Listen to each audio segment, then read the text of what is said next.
Hey, how's it going? It's Kayagami here, bringing you back another video. This is my ESO class skill line tier list. A couple of disclaimers before we get started. Number one, this is PvP focused. Number two, this is just my opinion. I have not done, hours and hours of research. This is solely my opinion from playing the game for a long time, from knowing what these skill lines are capable of, and for, how effective and how powerful they might be when paired with other classes in particular. So take that with a grain of salt, but I'm very interested to hear your thoughts in the comments, and maybe if I'm sleeping on any of these skill lines, or overall just what you all think of this tier list. So there's a lot to get through, so I won't be too long-winded with this, but I do want to talk about, and if you don't want to hear this part, feel free to skip along because I'll have timestamps in the description. I want to talk a little bit about my thoughts on subclassing just in general, because I don't want to make a whole nother video about it, and this will be quick. I'm really excited for subclassing. I know there's going to be some crazy stuff that comes out of this, some stuff that really makes me mad, some stuff that's going to make everybody mad. But I'm very excited from a build and theory crafting perspective on how many new possibilities there are. And especially when you play classes like me that traditionally aren't very strong, you can now make up a lot of the things that maybe they don't have with some of these other skill lines. Once again, I know it is not going to be balanced. It's going to be crazy for a while, but overall, I am really excited about it. I think if they weren't going to do another new class, which, I think the new class probably wasn't what most people wanted anyway. I think subclassing is probably one of the best things they could have done. Now, once again, we'll see how they balance it. We'll see how they progress it. We'll see how they make changes to it from a PvP perspective. But overall, super excited about it and can't wait to start trying a whole bunch of builds on all my characters. So without any further ado, let's go ahead and get started on the tier list portion. So this is going to be the Adric Spear skill line from Templar. And so as I'm looking through this is the jabs, the spear shards, the toppling charge. This is that skill line. And so there's quite a few good offensive things in here. It also has Crescent Sweep for the ultimate. It's got some really good damage passives like Burning Light. It's got, weapon and spell damage, resistance in this line. This is a really good line. Now, my thing and my thoughts with subclassing is it'll be kind of difficult to put offensive things on a lot of the classes. However, if you wanted to, this is easily an A tier skill line. This skill line is really, really good. It also has your sorcery and brutality buff if you want that on your spammable, but don't want to run scribing stuff. Burning Light is probably going to hit very hard next patch based on the things I've seen. Maybe they've changed it and I didn't see it, but the last change I'm aware of is Burning Light is going to be pretty OP. So I think this is an easy A tier skill line. Let's move on. Like I said, if I don't spend too much time on these, forgive me, but there's a lot of these and I don't want this to be an hour-long video. So next is going to be Restoring Ritual. This is the Templar skill line that has all the healing in it, essentially. So we have Breath of Life, Honor the Dead. We have Repentance. We have Cleanse. We have Rune Focus. And just some really great passives. So this, to me, is easily going to be the best defensive skill line that essentially everyone's going to take. Specifically speaking of like ranged characters, if you can just sit in your rune and have like mag sork damage, that's crazy. And so I think this is going to be one of the most busted skill lines, and I think everybody's going to take this. Having a cleanse, having your major resolve, having your burst heal, all on one skill line, I mean, that's pretty good. So I think that this is easily the S tier. This will be the most meta defensive skill line when subclassing comes out. Moving on is Dawn's Wrath. So this is the last Templar skill line. This has Nova, Supernova, Vampire's Bane, Solar Flare, Purifying Light, Power of the Light, Bubble. I think this is an easy A tier. Because it gives you a lot of nice utility and burst damage. So Power of the Light is really nice. Eclipse is really nice. Now, I wonder how this is gonna do, because you won't have the, you're not gonna have the burning light passive out of this. So maybe this won't be as good as I think, but just bubble alone is a complete carry when it comes to defense. And then also being able to have access to some of these nice utilities. I think, honestly, you could probably make a case this might be actually closer to B tier. But having Radiant and having that nice execute is nice too. I'm going to leave it in A tier, but I think it's probably borderline A/B tier. But overall, I like this. I like the skill line. I think there's a good use case for it. Once again, you can only take one from a class. So I think if you're going to take anything, you're going to take Restoring Focus or Restoring Light, whatever it's called. So next up is Ardent Flame. So this is basically the dot one from DK. So this is going to have Whip, Standard. This has Venom Claw, Burning Embers, Noxious Breath, Engulfing Flames, Chains, Flames of Oblivion. I think this one's really good. I think this is an easy A tier because it gives you a lot of nice passives. I don't want to go too far ahead, but I'm thinking of like a Necro taking this with that dot passive. I think this would be really strong. And being able to proc Whip using skills out of only this skill line, I mean, it essentially can be your entire front bar. And then, like I said, paired with a Necro passive or something with that extra dot damage, I mean, this could be nasty. So, don't think it's S tier by any means, but for sure a solid A tier.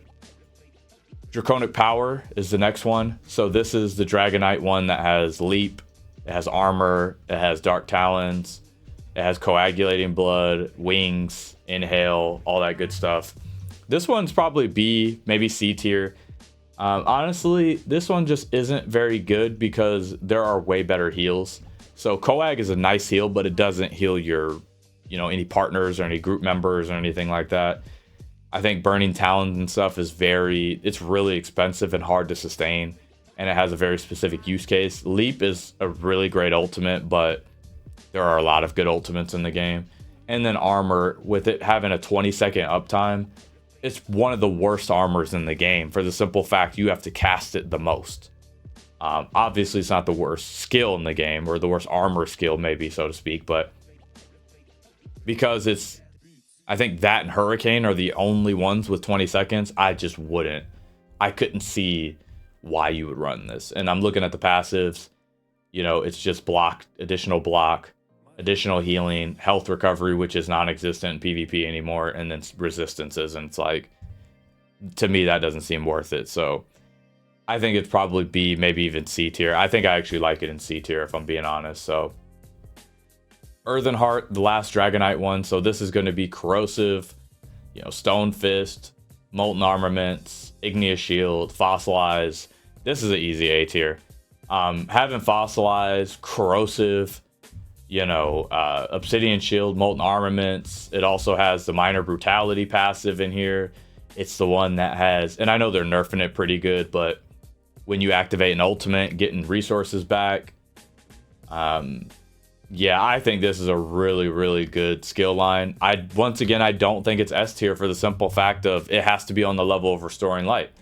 I don't think it's on that level, but I think it's really, really good. Storm Calling. So this is the first one in Sorcerer that we're going to do. This one has Overload, Mage's Fury, Hurricane, Lightning Splash, Crit Surge, Streak. It's also got the Mag Recovery, Shock Damage passive, the increased damage done for more health, and then increased weapon and spell based on how many sorcerer abilities. I think this is an A tier skill line for the simple fact of Streak is super strong, Crit Surge is really nice, and then having Hurricane all in one skill line. I mean, you could make a case to run 4 out of these 5 abilities pretty easily. And I just think this will be a really fun one. I don't think it'll be busted or OP, but I think it'll be really fun. It'll be really strong, and it has a lot to offer any class, I think, especially like a Necro or an Arcanist that doesn't have a lot of mobility. I think Storm Calling could be a really nice addition. Next up is Daedric Summoning. So this is the one that has Storm Atro, all the pets, Curse, And then Conjured Ward, to my understanding, Conjured Ward is getting nerfed into the ground. I think most Sorks are dropping this one. So we're going to put this in D tier for the simple fact of, I think if you're a sorcerer, this is the one you're going to drop. And so for me, if the class itself is going to drop this skill line, it doesn't make that much sense for any other class to pick it up. Right? It's like, I don't think this is a one man's trash is another man's treasure kind of deal. Like, I think that if Sorks don't want Daedric summoning, no other class is going to want it either. And I know they're making it really, really pet heavy. Like I mentioned, nerfing the shield. I just don't think this is going to be a popular choice by any means. And I think people are going to probably forget about this skill line, even sorcerers. So moving on to Dark Magic. So this is Negate. This is Crystal Frags. This is Encase, Rune Prison, Dark Deal, Daedric Mines. This has some cool stuff like reduced cost, healing when you hit someone with Dark Magic, block. I think this is an easy B tier. I think Dark Deal is super OP and Dark Conversion is super OP to add to anyone's toolkit. But giving up a whole line essentially for Frag and Dark Deal, that'll be a tough sell, I think, for most. But I think that if you really, really struggle with sustain and you have a skill line you're just completely not using, I think this could be a decent choice.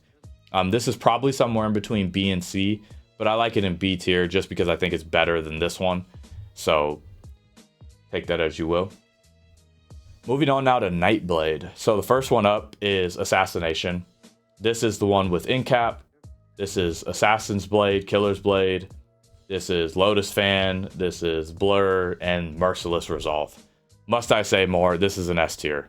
Easy S tier. The fact that Merciless is on this is everybody's going to take this. I mean, to my understanding, from what I saw on the PTS, I mean, everybody's going Grim Focus. Using that skill, i.e. they're taking Assassination from Nightblade. Not only that, but these passives are just crazy. Like, Physical and Spell Pen when you're flanking. Physical and Spell. When an enemy dies, you restore mag and stam. Increase weapon crit for each assassination ability. I mean, Minor Savagery. This is a really, really good skill line offensively. And if for whatever reason you're struggling with damage, you put this on, you're going to have damage. Next up, we're going to do Shadow.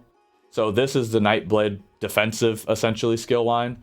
So this has... this might be old. I don't think Shadow has surprise attack anymore. Yeah, this one I'm looking at is old. So this is the one that has like Bolstering Darkness. This has Cloak. This has Path, Fear, and Shade. This is a really good line. But once again, I don't know if... I want to say it's in between A and B. I want to go A because of the passives. It has Health, Stam, and Mag Recovery. It's got 3 usable skills. It also has more max health. And it, overall, I think it's a really good skill line. Path, Cloak, Fear, and Shade are all usable skills. And so I think that kind of automatically, if 4 of your 6 skills, you could make a good case to go on the bar. I think that that's definitely worthy of A tier. So next up, we'll go Siphoning. So for me, I actually don't think Siphoning is that good. I think it's because Soul Cleaver makes it that good. So I feel like without Soul Cleaver, I feel like Siphoning is an easy B tier. Now, it has some pretty good passives like gaining ultimate when you drink a potion, increasing your max mag, effectiveness of healing done, more ult gen, power extraction's a really good skill. Siphoning attacks is great, obviously. Cripple is decent, and then Soul Tether. But I just feel like these don't really do what you want them to do without Soul Cleaver. And so if you don't know, this part is you can only run the Infinite Archive set of whatever the original class is. So if you take Siphoning as a sorcerer, you can't put on Soul Cleaver. So that's why I'm giving it a B tier. With Soul Cleaver, it's an easy S tier. Easy S tier. Because Soul Cleaver is reducing the cost of everything. It's increasing the heals. It's increasing the damage of everything. Like I said, I just think without that set in particular, I can't make a case that it's A or S tier. Maybe I'm wrong. This might be the most contentious one, but maybe not. So anyway, we move on. Animal Companions. This is the first Warden one. So this has Bear for the ultimate. This has Dive, Beetles, Swarm, Betty Netch, Falcon Swiftness. It's got some great passives. This is S tier. Having Burst give double breach is crazy. Like, Deep Fissure is one of the best skills in the game. Having a no cost cleanse is absolutely crazy. And having speed and having passives that are, you know, restore health when Animal Companions is killed during summon, ult gen, mag and stam recovery, and increase damage done by 4% per Animal Companion. I mean, that's, if you slot Beetles and Wings, that's 8% damage. I mean, that's crazy. And I plan to put this actually on my Arcanist. So if you didn't tune into the stream, or if you didn't hear about that, tune into my streams. I talk a lot about what I plan to do for subclassing for my Arcanist. So also, I don't know if it's Arcanist or Arcanist, so let me know what it is in the comments. Next up, Winter's Embrace. So I know Northern Storm is getting nerfed into the ground. At least that's what I've heard. So I actually don't think this one's that good. I know Polar's getting nerfed as well. Shimmering Shield's decent. I think this is an easy like C tier. Because I don't see why you would really run this. Over specifically the Plar one. This is obviously a defensive skill line. And I don't see how this can compete with Restoring Focus. And I know I'm trying to judge them individually. I think you might be able to come up with some cool stuff with this, but with Northern Storm being nerfed and Polar, to my understanding, if it's not getting nerfed, if Polar's not getting nerfed or Northern, I think it could easily be B or A tier. But as far as what I know, with both of those kind of not going to be super usable, or, you know, not going to be better than Templar, should I say? I think it's good right here. So next up, we'll do Green Balance. So this one is interesting. This is the Warden skill line that has Trio, Fungal Growth, Healing Seed, Vines, Lotus Flower, Nature's Grasp. So for me, I think only Lotus Flower and Vines are worthy.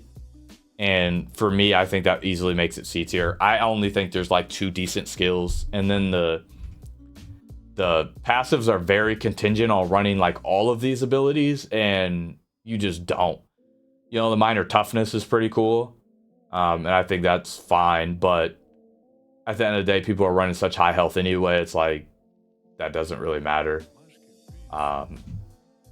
Yeah, I don't know. I also think, speaking of actually, the Winter's Embrace, I'm pretty sure that's the one that also has the health thing where you don't get the damage if you have such high health or something. So there's that piece. But anyway, Green Balance is probably C or D tier. I actually have a mind to put it in D tier if I'm being honest, because with only 2 usable skills that just aren't better than most kits or healing kits and nowhere near close to Plar, I can't make a good case for running this. So okay, up next is Grave Lord. So we're starting Necromancer.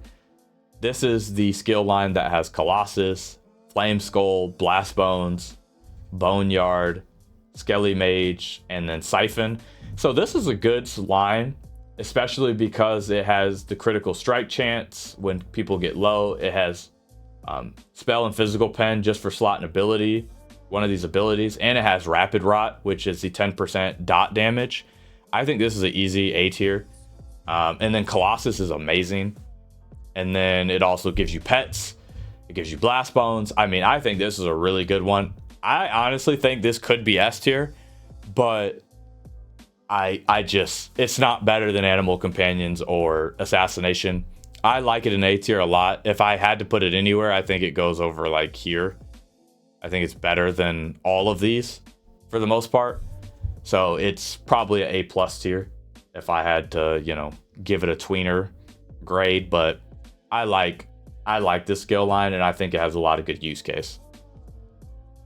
Next up is Bone Tyrant. So this is the defensive necromancer one. So this has Goliath, this has Scythe, this has armor, Dead in Pain, Totem, Grave Grasp.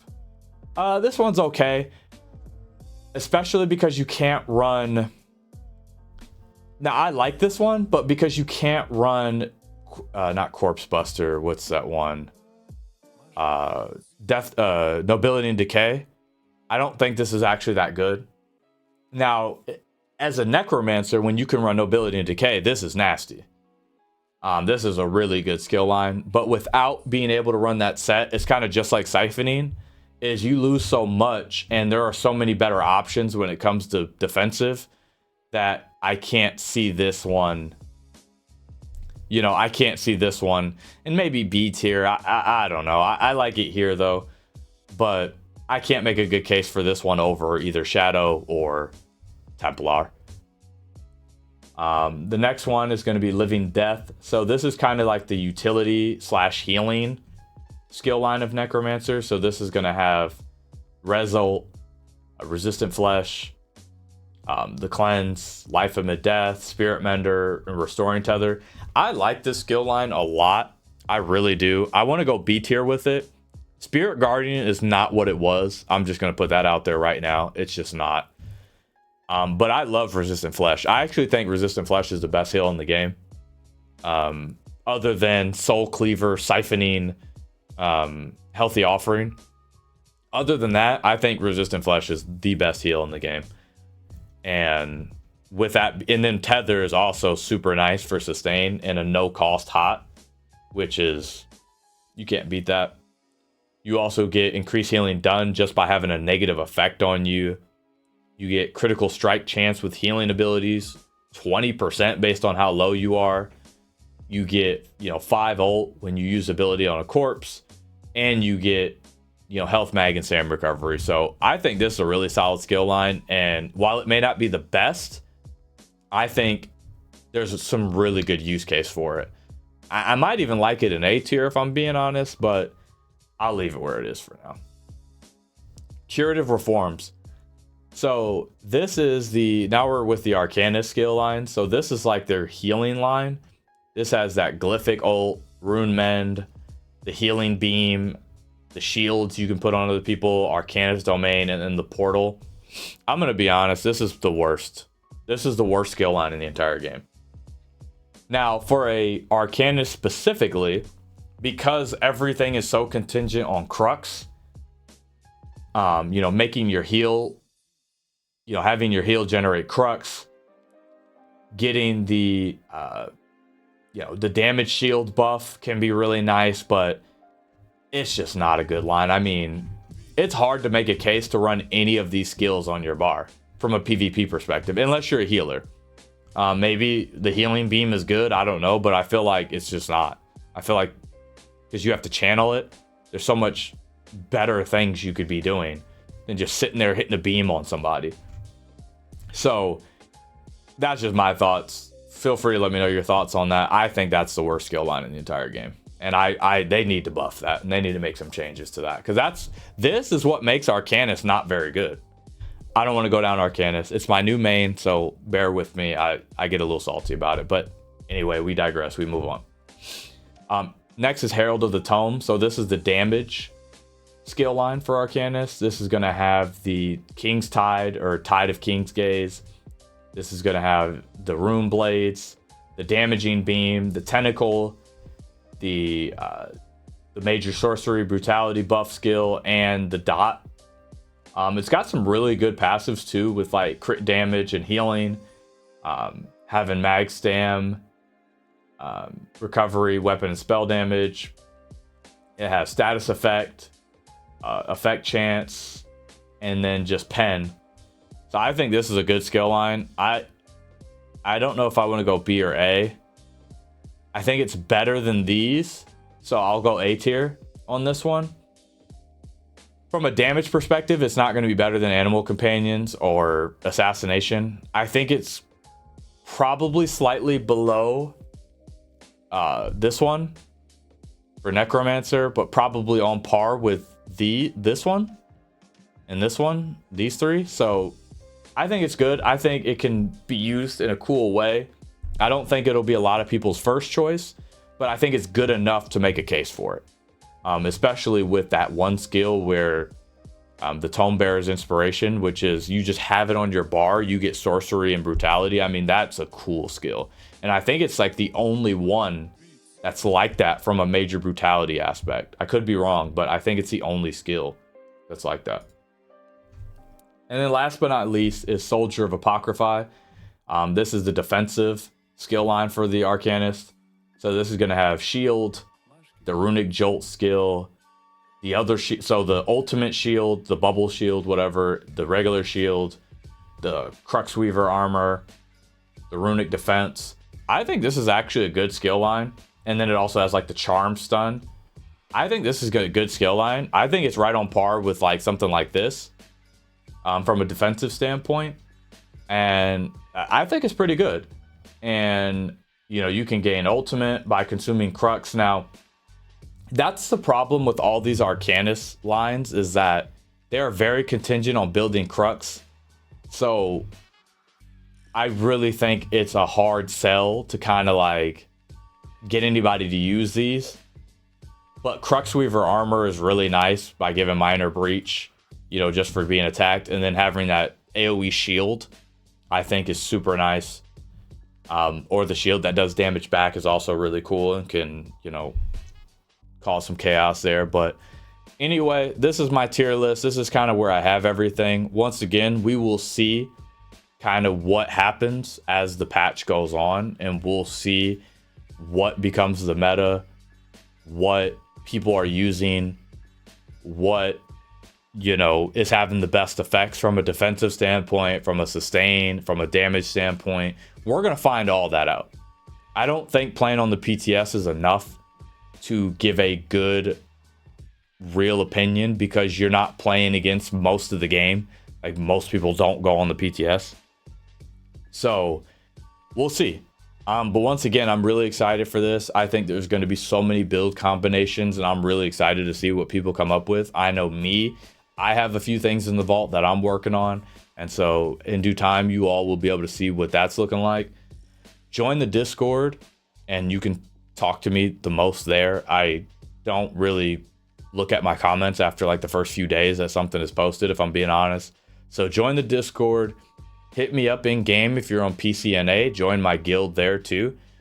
And yeah, let me know what you guys think. Let me know your thoughts. Let me know if you would rank this any differently. And I'll see you guys next time. Later.